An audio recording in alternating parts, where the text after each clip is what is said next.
Je suis censée avoir des jeux de slides qui vont apparaître magiquement, peut-être. Mais sinon, je vais me présenter. Donc, je suis professeure d'informatique à la Sorbonne et je fais mes recherches sur le plateau au LIMSI CNRS, qui est un laboratoire d'informatique et mécanique des sciences de l'ingénieur, et dans le département plus particulièrement de l'interaction humain-machine. Alors, dans ce laboratoire, j'anime un groupe de recherche, une équipe, dans le groupe traitement du langage parlé. Et les dimensions qu'on essaie de traquer dans le langage sont des dimensions un peu particulières, puisqu'en fait, on s'intéresse aux dimensions affectives et sociales dans les interactions parlées, et notamment avec des robots. Bon, ça peut être des robots, ça peut être votre téléphone, ça peut être des agents conversationnels. Les premiers travaux que j'ai faits, c'était dans les centres d'appel. Alors, je vais essayer de vous expliquer, durant cette présentation, ce champ de recherche, là où on en est, et des enjeux éthiques. Parce que c'est un domaine un peu particulier.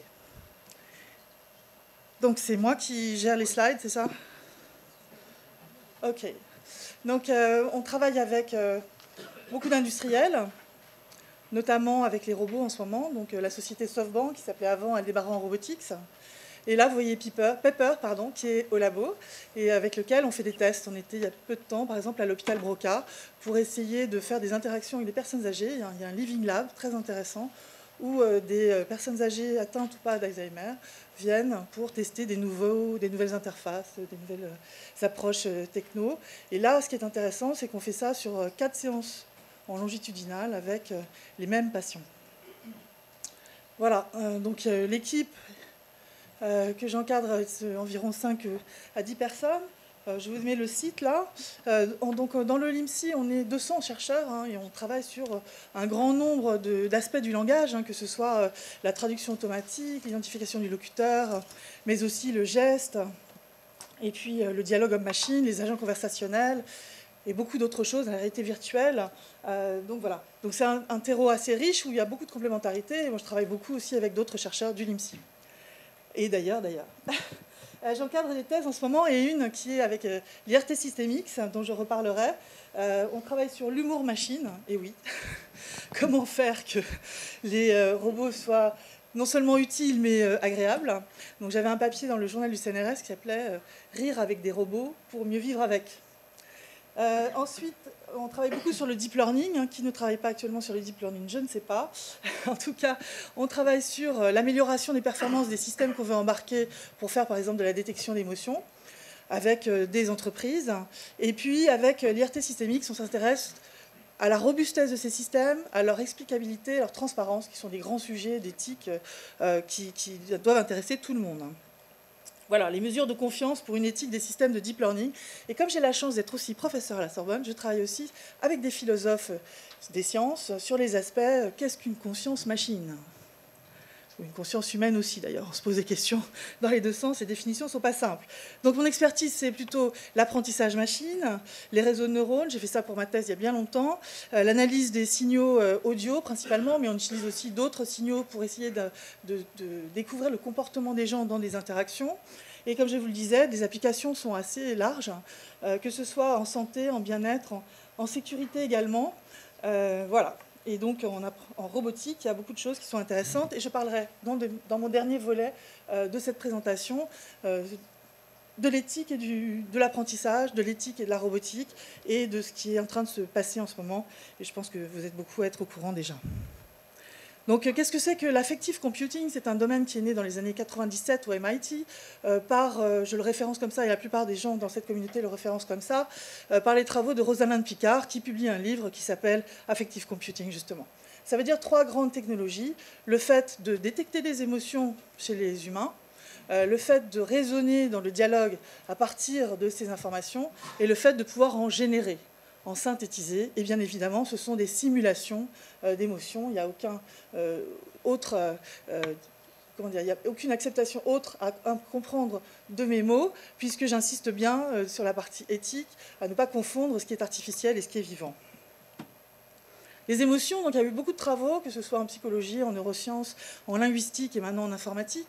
Les émotions sont les interfaces de l'organisme avec le monde extérieur, nous dit Klaus Scherer, qui est un psychologue, qui est chercheur à l'université de Genève, et qui a passé toute sa carrière à travailler sur les signaux audio, avec des neuroscientifiques, avec une idée de travailler dans la société aussi au bienfait que pourraient avoir des machines qui seraient dotées de la détection de ces informations, par exemple pour détecter le stress, le burn-out, les problèmes de relations dans le travail.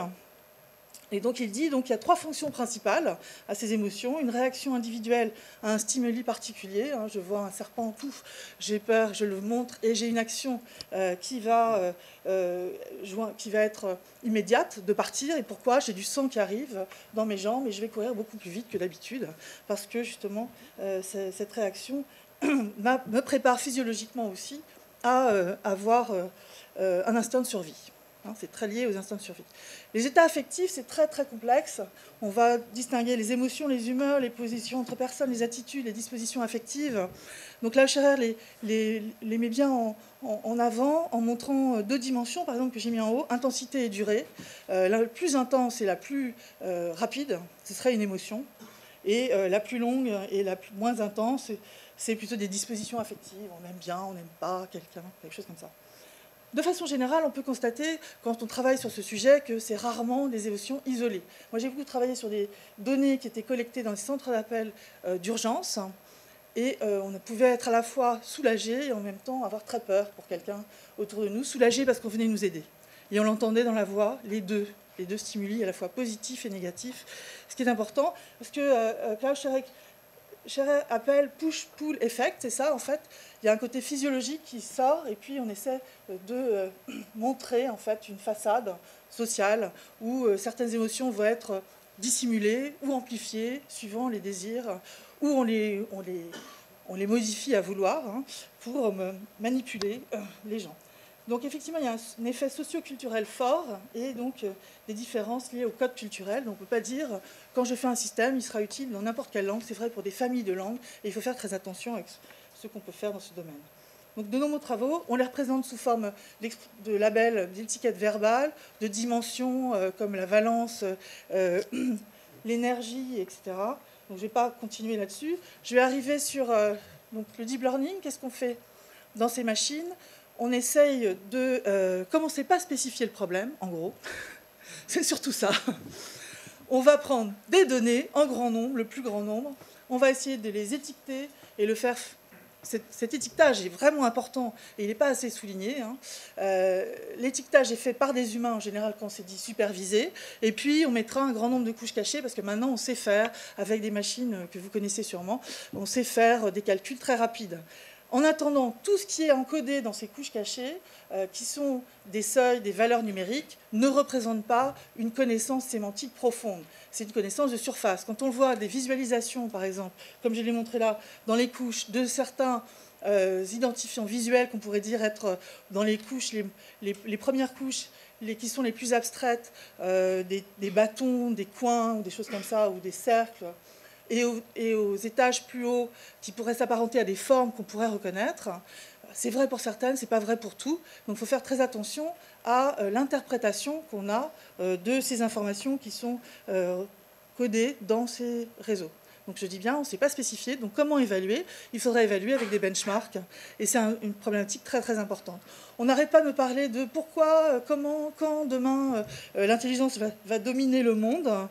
Bon, alors, jouer aux échecs ou jouer aux jeux de Go, c'est un problème calculable, ce n'est pas un problème d'intelligence émotionnelle, vous l'avez bien compris. Après, tricher ou jouer au poker en essayant de duper l'adversaire, c'est un peu plus fin, mais pour autant, la machine ne va pas connaître le ressenti humain, la conscience phénoménale, des phénomènes, le ressenti, comme je mangeais une pomme. Voilà, je mangeais une pomme pour une machine, ça sera toujours quelque chose de très, très abstrait. Donc le corps apprend également, et dans une machine, on ne sait pas faire ça pour l'instant. Donc dialoguer avec une machine, c'est compliqué parce qu'on ne sait pas à quoi s'attendre. Avec un enfant, on sait à peu près quel langage avoir, avec quelqu'un d'étranger aussi. Avec son chien, il y a des gens qui papotent avec les animaux. Ça marche aussi.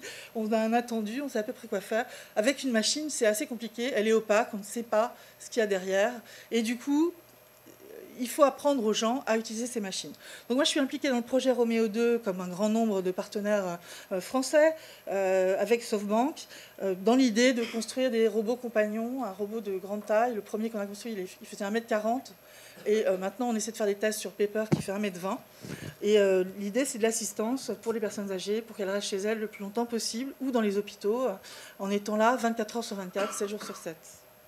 Qu'est-ce qu'on fait à l'intérieur de ces systèmes? On va développer donc tout le côté perceptif, et puis on va détecter des indices de bas niveau qu'on essaie de corréler avec la reconnaissance du langage, et puis créer un profil de l'utilisateur pour mieux adapter le système à chacun.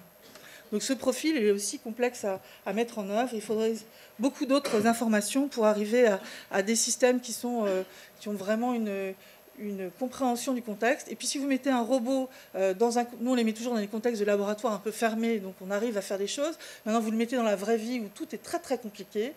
Pour l'instant, il n'a pas les capacités d'interprétation du sens commun et des choses qui vont l'entourer aussi facilement que ça. Sinon, ça c'est des propos transhumanistes. Donc on utilise pour prendre des décisions, par exemple, les inputs affectifs, l'historique des interactions, les inputs du robot, le contexte qu'on a pu prendre, et comme je dis, il est assez limité. Et de là, de ce profil, on en déduit un certain nombre de hauteurs qui vont nous permettre de changer en fait, la stratégie du robot. Alors pourquoi faire de l'humour? Je vous ai dit, rire avec les robots pour mieux vivre avec. Pourquoi pas? En sachant que l'humour, c'est vu comme une qualité humaine très haute. Et là, je ne prétends pas du tout être là. C'est de l'humour machine très, très facile. Et pour autant, il peut surprendre. Et donc, on voit que ça peut détendre une situation, créer un lien de confiance. Il y a tout un ensemble de recherches qui commencent dans ce sens pour essayer de construire cette relation. Parce que pour l'instant, on travaille avec des robots qu'on voit très peu de temps. On met des gens devant des robots, je ne sais pas, 1 heure, 2 heures. Enfin, en tout cas, dans le long terme, on n'a pas beaucoup de retours pour l'instant, d'expérience qui nous permettraient de savoir comment mieux interagir avec les gens. Alors, cet humour machine, c'est surtout des blagues, mais choisir le moment où faire des blagues, ou choisir le moment où on va changer son attitude, n'est pas évident. Je vous donne une théorie qui est derrière, qu'on utilise, la théorie de Goffman, qui était un sociologue et qui a travaillé sur les rituels d'interaction, qui est américain. Et donc, ce qu'il dit, c'est qu'il faut respecter la face de l'autre, premier concept. Donc, si quelqu'un est devant vous, il ne faut pas le mettre en état d'infériorité. Sinon, vous ne créez pas, vous ne construisez pas le dialogue avec lui. Donc, le robot, par exemple, qui fait des quiz à des personnes âgées sur la musique, sur des livres, il peut faire de la philo, enfin, il fait des trucs un peu rigolos, mais pas forcément accessibles tout le temps. Il faut faire attention à ce que la personne en face ne se sente pas mal, et du coup, il va redire, moi j'ai une petite tête, je ne suis pas très doué, tu es sûrement plus intelligent, ou bon, ce qu'on pourrait imaginer, mais il faut comprendre qu'en tout cas, il y a cette balance, et que c'est une interaction qui est complexe. Donc c'est un système complexe. Le plus important à l'heure actuelle, le vrai challenge dans tous ces systèmes, mis à part le deep learning et les performances de tous ces trucs, c'est l'évaluation pour moi. C'est-à-dire qu'on a des performances par module, mais l'évaluation complexe de ces systèmes en imbriquant tout, c'est un vrai sujet qui n'est pas encore très abordé, alors avec l'idée d'une évaluation reproductible, c'est-à-dire que je suis capable de faire jouer à plusieurs différents systèmes des scénarios proches.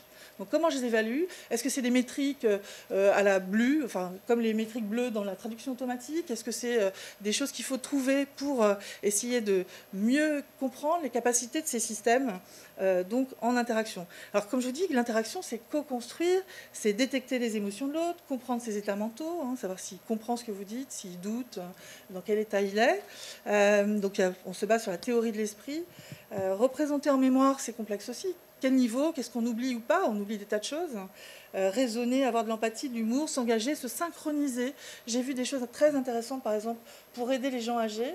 C'est vrai qu'on dit souvent, bon, ces machines, elles vont remplacer des êtres humains. Attendez, il y a des situations dans lesquelles c'est pas facile. Les gens, en fin de vie, peuvent être très, très ralentis. Et un humain, il a même plus cet alignement possible, facile. Sinon, il mettrait des heures et des heures.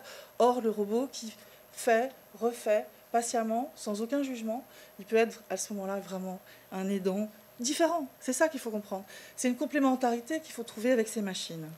Mais en attendant, il faut aussi former et expliquer que ce ne sont que des simulations.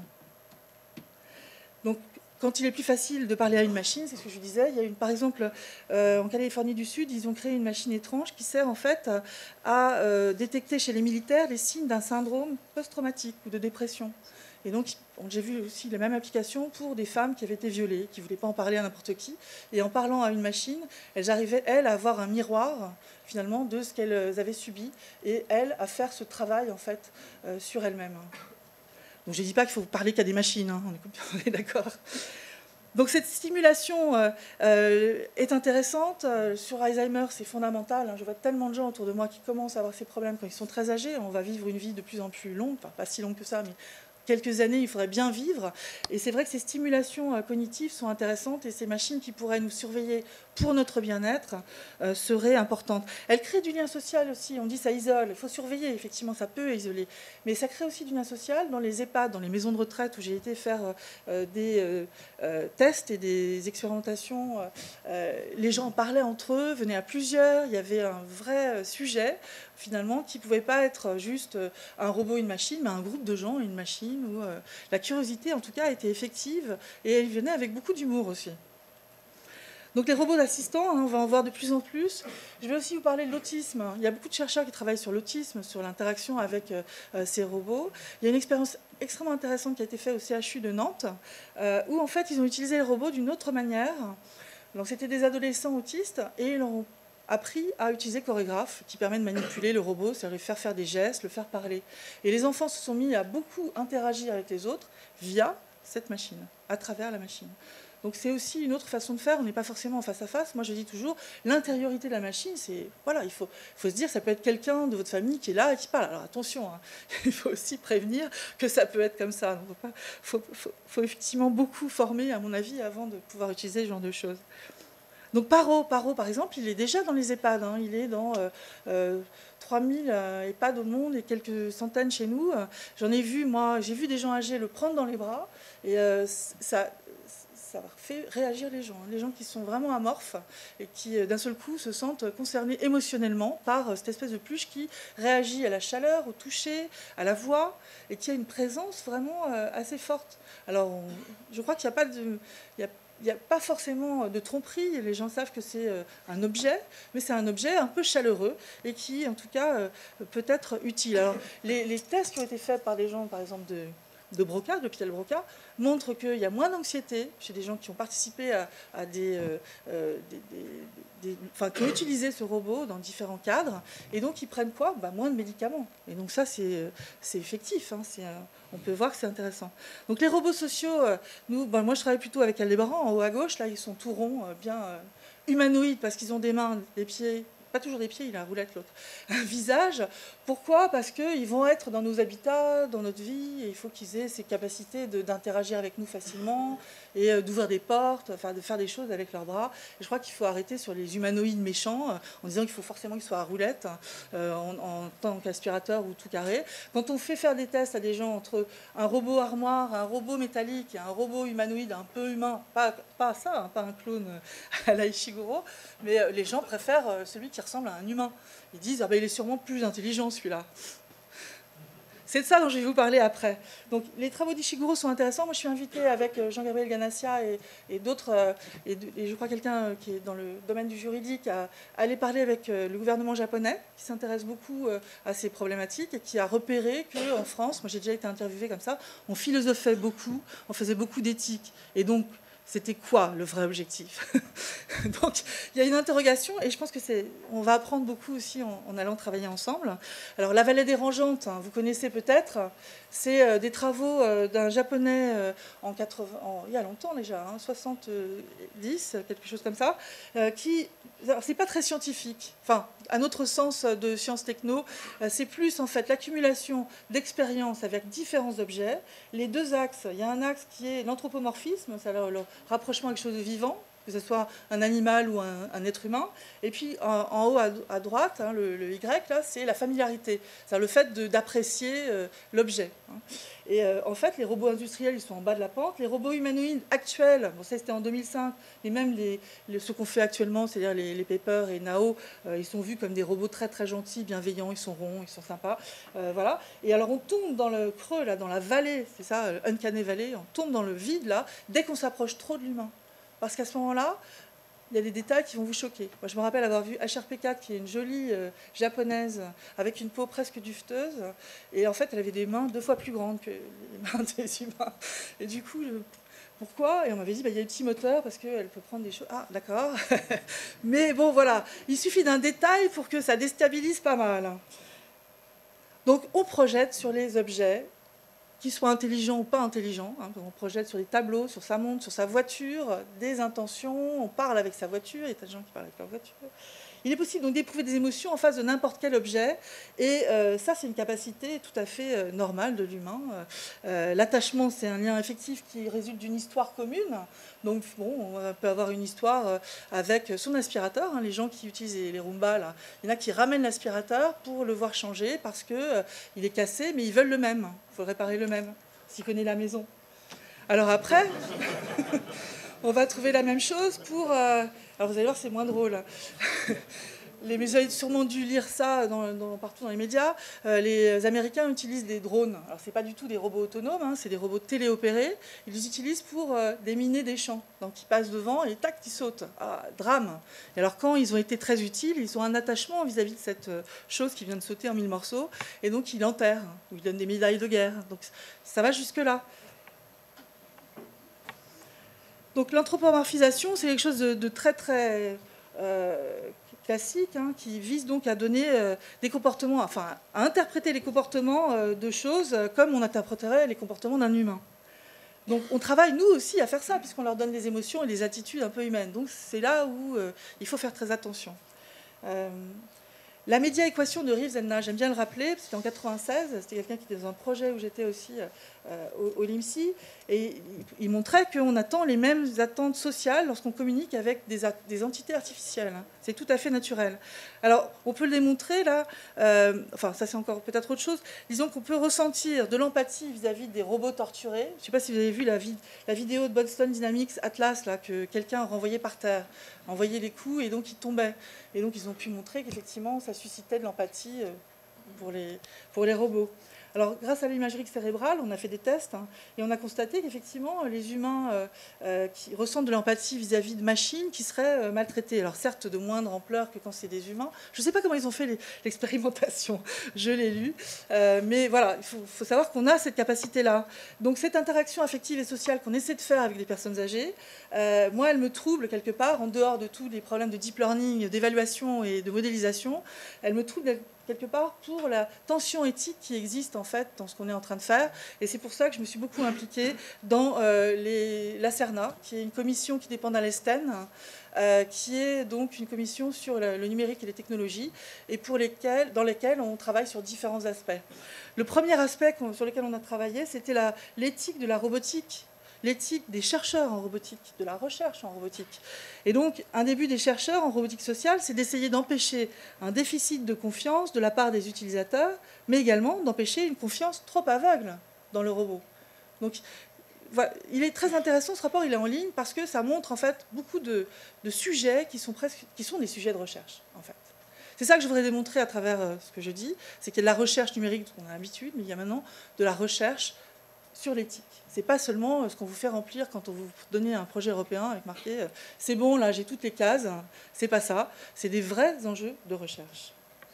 Actuellement, on travaille sur un autre enjeu éthique qui est l'apprentissage machine, donc justement, et les questions relatives à ça, on est en train de sortir le document, tout en disant que ça reste un atout de compétitivité. Et ça, c'est vrai, je pense qu'il faut comprendre que ce n'est pas un frein. C'est comme ça qu'il faut le traiter en tout cas, il ne s'agit pas de tout arrêter du tout. Il s'agit en fait de prendre en compte ce qui pourrait être designé par éthique et comment on fait ces benchmarks, ces évaluations de façon correcte. D'autant plus que la machine apprend. Alors la machine apprend, je dis toute seule, ce n'est pas un bon terme, mais elle apprend en continu. Elle peut apprendre en continu. Taille de Microsoft, c'était un bon exemple. Vous avez vu cet agent conversationnel qui était mis sur Twitter et qui, en un jour, a appris à tenir des propos nazis. Au début, il disait « j'aime l'humanité », puis après, il a dit « vive les nazis » en très peu de temps. Donc évidemment, Microsoft l'a retiré. C'était une preuve de concept. Je ne sais pas si c'était volontaire ou pas volontaire. En tout cas, ça a été vu et revu. Et ça montre bien qu'il va falloir évaluer en continu. trouver les mécanismes d'évaluation en continu, c'est peut-être pas si simple que ça. Donc on travaille, nous, sur des concepts renouvelés, la responsabilité. Si la machine apprend avec vos données à vous, finalement, qui est responsable? Et si vous le faites volontairement, comme là, ils l'ont fait, qui est responsable? Le concepteur? On a trouvé un autre, l'entraîneur, parce qu'il y a beaucoup de gens qui vont chercher sur étagère hein, les outils qu'ils utilisent maintenant. Donc, il y a des entraîneurs de systèmes d'apprentissage. Donc, le concepteur, l'entraîneur, l'utilisateur, qui? Ou alors c'est ensemble? Enfin, tout ça est à définir proprement. Les questions d'explicabilité, on a bien vu, c'est opaque, il y a des machines, on n'y arrivera pas. Il n'est pas non plus. Donc, est-ce qu'il faut voir la machine et regarder son comportement complet, comme on le verrait avec un humain? Un humain, il apprend tout au long de sa vie.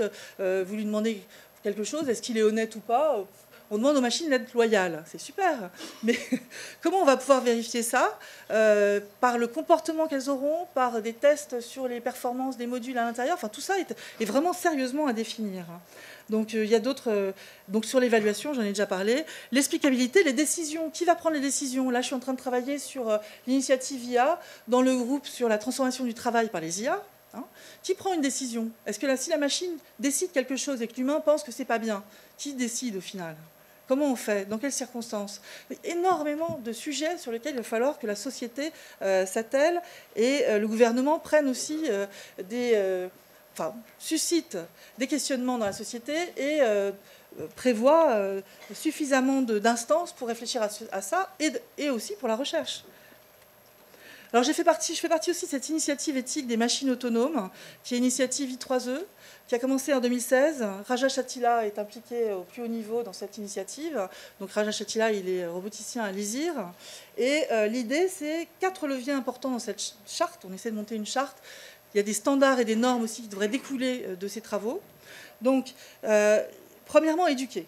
Éduquer les ingénieurs aussi, hein, à travailler, à comprendre ce que c'est que l'éthique, et pas seulement un mot qu'on met là à chaque fois, qui fait bien ou qui fait passer le projet.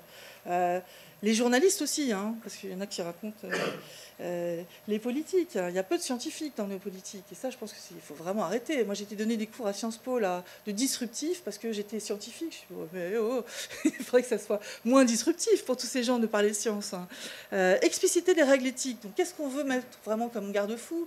Quel code? Hein, les voitures autonomes posent plein de questions, je ne vais pas revenir dessus. Mettre en œuvre des outils pour vérifier, c'est ce qu'on commence à faire avec l'INRIA, avec Transalgo, avec d'autres projets. Il y a énormément en fait, d'initiatives qui sont prises en ce moment. Et avoir un ensemble de règlements juridiques, c'est après. Hein, c'est après. On vous dit il faut mettre une personne sur les robots. Il faut leur donner un droit différent des objets et des personnes. Il faut faire très très attention avec ça. Je pense que c'est un peu manipulé de façon légère en ce moment dans le discours politique et juridique de certains. On a beaucoup écrit dessus. Il faut faire très attention à ce qu'on va faire, en tout cas sur les réglementations juridiques. Bon ben voilà, j'aime bien parler au grand public. En ce moment, j'ai sorti ce livre, Des robots et des hommes, mythes, fantasmes et réalité, pour dire, soyons conscients que c'est un livre pas pour des scientifiques, enfin, aussi, mais surtout pour des gens qui ne connaissent pas, avec l'idée de dire, bon ben voilà, si vous voulez avoir des machines comme ça demain autour de vous, il faut les penser avant, et c'est maintenant qu'il faut le faire. Hein. On n'a pas encore la techno de faire des machines totalement autonomes, bienveillantes, qui pourront naviguer autour de nous, mais Jibo, qui est le premier que j'ai vu qui arriverait dans les maisons, c'est un robot américain. Il n'est pas mobile, il a juste une tête qui tourne, enfin un écran rond, on va dire, et il est censé gérer votre agenda, gérer un peu d'apprentissage chez les enfants, leur faire répéter des leçons, gérer votre frigo, gérer finalement des choses quand même qui vous concernent de très près. Hein, sur la vie privée, donc il va être au courant de pas mal d'informations. Donc est-ce qu'on fait des données? Est-ce qu'on anonymise des choses? Qu'est-ce qu'on met sur le cloud ou pas? Tous ces systèmes où ils vont être, tout ça c'est des questionnements qu'il faut avoir maintenant, même si les systèmes ne sont pas encore en œuvre. Alors je finirai par, voilà, j'ai essayé de monter un projet avec Francia. Je viens de changer de titre d'ailleurs, parce que Feria, c'était le faire de Facebook, donc j'ai changé par Ace, Yes, oui, l'intelligence artificielle de demain, elle peut être faite avec éthique. Et donc l'idée, c'est de faire aux gens, de créer des lieux autour de... Alors c'est ce que vous faites d'une certaine manière avec les industriels ici. Il faut avec plus largement la société qu'on montre des choses autour du faire expérimenter, des salons où on s'approprie. Et aussi, je dirais qu'en France, puisqu'on vient nous chercher du Japon, par exemple, pour parler d'éthique, ben on a quelque part un petit pas d'avance. On a écrit beaucoup de choses là-dessus. Et je pense que ça serait intéressant aussi qu'on fasse un sommet sur éthique et IA qui se passe à Paris en 2018 et qui soit suivi au Japon, aux États-Unis et qu'on montre que c'est vraiment une problématique de société. Merci.